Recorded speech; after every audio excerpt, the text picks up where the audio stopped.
So the retention has to do with the fit into the workforce, not necessarily the technical skills, because it's more like working as part of a team and understanding how systems come together and interpersonal skills, really.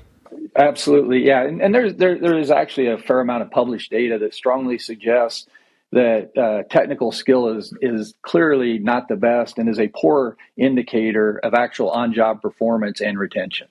You can train technical skills, you can get there, but if it's somebody that doesn't want to learn or can't engage in the interpersonal requirements of your particular company's needs, or their behaviors are just inconsistent with your core company mission, you're not ever going to get there, and chances are they're going to wash out before you're ready anyway. Right. And given, even though somebody might have the technical skills, there's still an investment in hiring new employees before they become fully productive. And you can't really afford to have that happen in most circumstances.